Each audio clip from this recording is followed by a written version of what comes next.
Graines de business, l'émission radio hebdomadaire sur l'entrepreneuriat à Taïwan présentée par Valentin Floquet sur le service français de Radio Taïwan International. Retrouvez toutes les informations de l'émission sur la page Facebook dédiée du même nom, Graines de business, mais aussi sur mon compte Twitter personnel, ValFR84, dans lequel je partage également des informations plus généralistes sur Taïwan et plus largement sur l'Asie.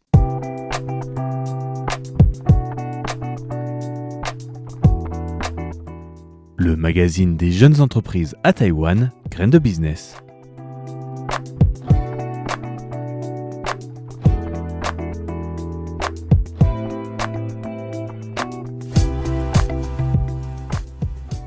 Bienvenue pour ce nouvel épisode de Graines de business. Merci à tous de suivre l'émission régulièrement et merci à tous de vous intéresser à l'entrepreneuriat à Taïwan. Cette semaine, nous allons parler d'une nouvelle start-up qui s'appelle Golf Ace. Alors, nouvelle dans l'émission bien sûr, mais pas sur le papier parce que la start-up existe depuis déjà quelques années. Il s'agit donc d'une start-up dédiée aux produits, notamment connectés et aux produits en général électroniques liés à la pratique du golf.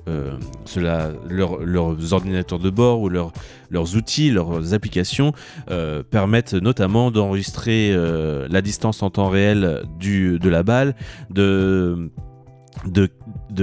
mettre à disposition une carte de score numérique, des capacités de compétition en équipe, d'organiser des compétitions en équipe et de faire l'enregistrement des données pour chaque équipe et chaque golfeur, de donner des outils de gestion des caddies, aussi de donner des capacités de réservation en ligne de cours, ou enfin donner un soutien au voyage à l'étranger à travers des applications dédiées au golf particulièrement et aux hôtels notamment qui se retrouvent près des golfs.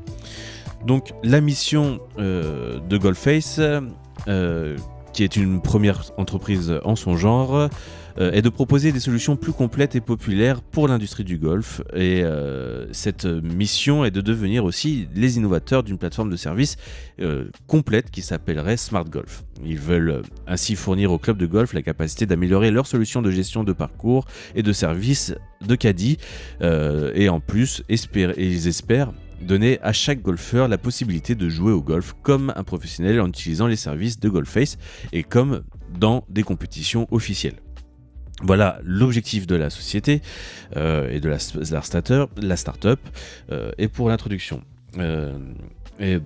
Alors, dans l'idée, qu'est-ce que l'entreprise souhaite résoudre ?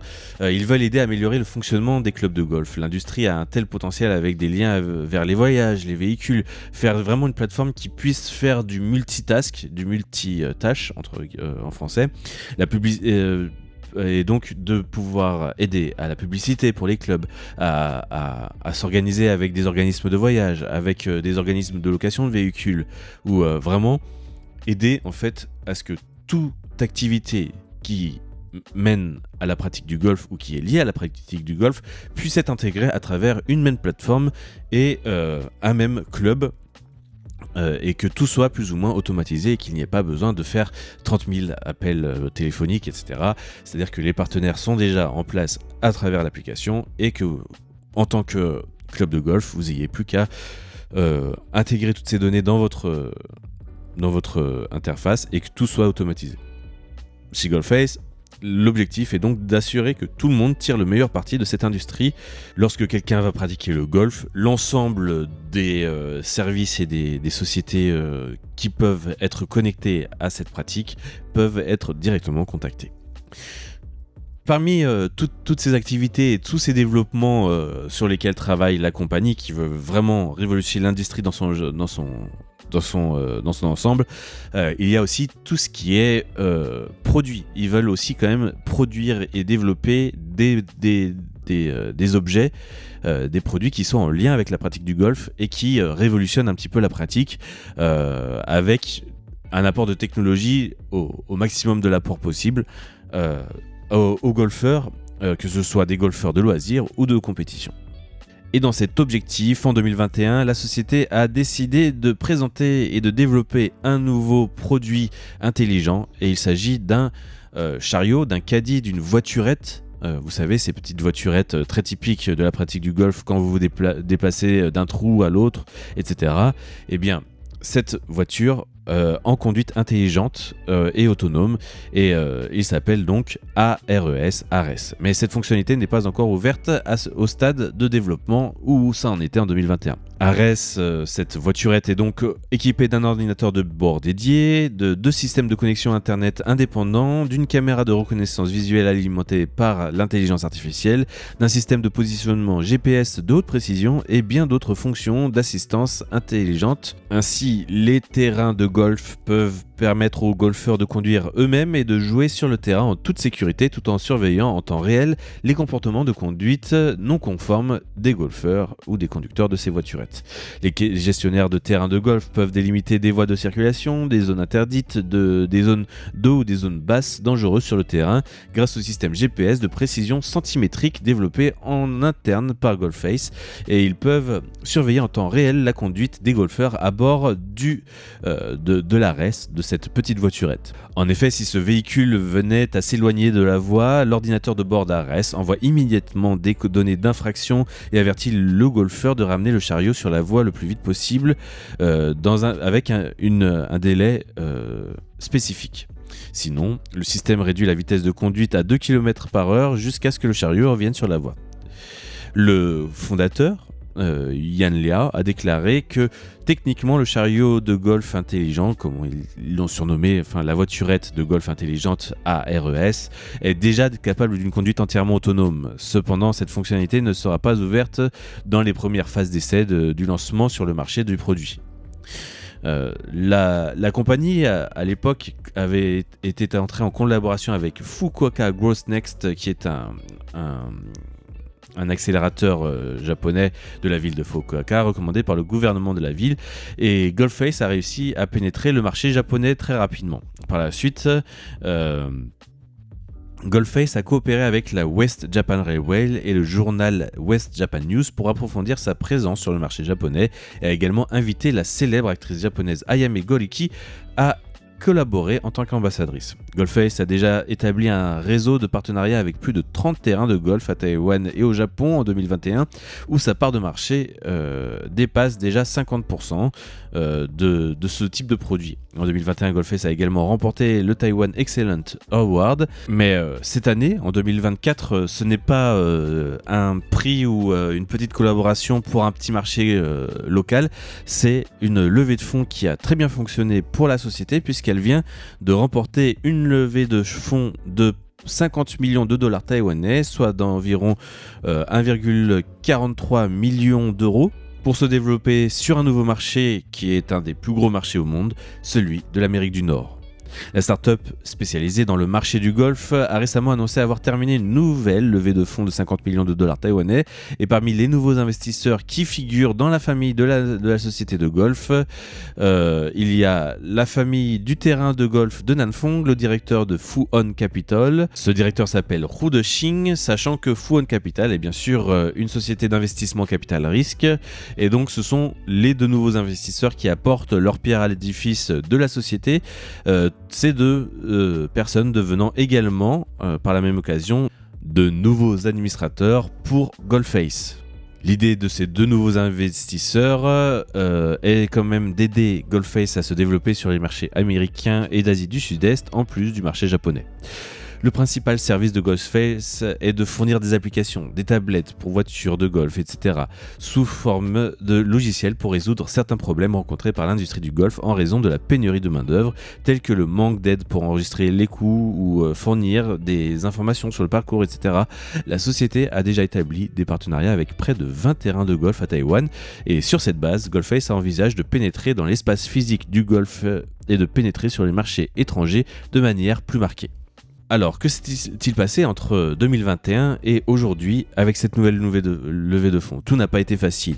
La pandémie a été un obstacle, mais aussi un catalyseur pour l'entreprise. Et donc, Golfface a désormais une stratégie à l'étranger qui se développera en 3 phases, mais cela a pris du retard, notamment à cause de la pandémie.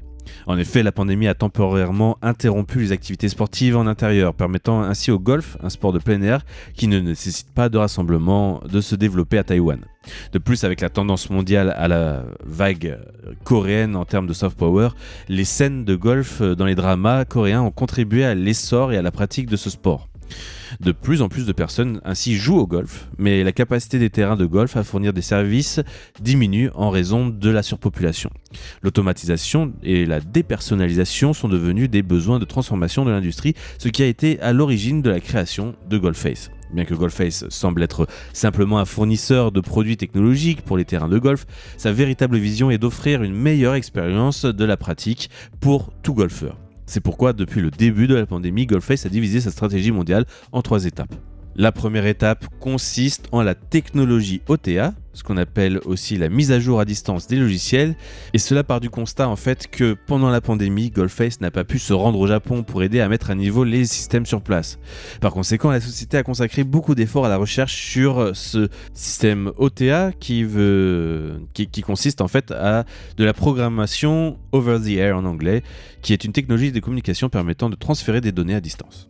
Ce système de communication pour transférer les données a donc été privilégié et recherché par la société, ce qui a fait dans l'objectif d'améliorer la vitesse et l'efficacité du service dans son ensemble, ce qui est devenu une base importante pour la mise à l'échelle de la société. La deuxième étape est la création d'une marque. Yan Liao, le fondateur de la société, a déclaré que bien que le nombre de pratiquants de golf continue de croître, il reste une minorité dans le spectre et le monde du sport. En moyenne, seulement 5% de la population mondiale joue au golf et à Taïwan, ce chiffre descend même à 2%. Il ne faut pas négliger donc les 95% restants qui sont au final des pratiquants potentiels. GolfFace souhaite donc servir non seulement les golfeurs mais également élargir le public des pratiquants de golf en collaborant avec différentes marques ou en lançant un propre département média pour promouvoir le golf de manière plus discrète et permettre à davantage de gens de connaître GolfAce, mais surtout le fait que la pratique du golf n'est pas réservée à une élite. Et Yan Liao explique qu'au final, cette marque va être très importante pour la suite de son projet, puisqu'elle servira de base solide à la troisième étape, la mise en place d'espaces physiques. C'est un peu comme un festival de musique, une grande foire technologique ou le festival Burning Man. L'objectif est donc de créer une sorte de Disneyland du golf, un paradis du golf où tout le monde peut avoir une bonne expérience et apprendre davantage sur le golf. Bien que la gestion d'un tel espace nécessite des ressources considérables, l'équipe considère que c'est un investissement valable et apparemment c'est aussi le cas des investisseurs qui ont investi dans ce projet. Par exemple, avec l'investissement de la famille du terrain de golf de Nanfong, le Nanfong Golf Club fournira un espace et des ressources abondants pour combiner la technologie et l'innovation de GolfFace, créant ainsi un grand espace de divertissement intérieur pour le golf sur le terrain, transformant l'expérience de consommation de golf en Asie dans le monde entier. La startup GolfFace, qui se spécialise dans l'amélioration de l'expérience de divertissement du golf grâce à la technologie, a annoncé le lancement du chariot de golf intelligent Ares en 2021, nous venons d'en parler. Ce dernier intègre 8 années de services et de produits comprenant une tablette de chariot de golf fournissant des informations sur le parcours et les données de piste, une plateforme de réservation en ligne, des services d'enseignement, entre autres, offrant ainsi aux golfeurs une expérience numérique complète et intégrée en dehors et à l'intérieur du parcours de golf. Pour Yan Liao, il est de la mission de GolfFace d'améliorer l'expérience de consommation numérique du golf et tous les services que GolfFace a accumulés au cours des 8 dernières années de création de l'entreprise ont été préparés pour le lancement de ce chariot de golf intelligent Ares.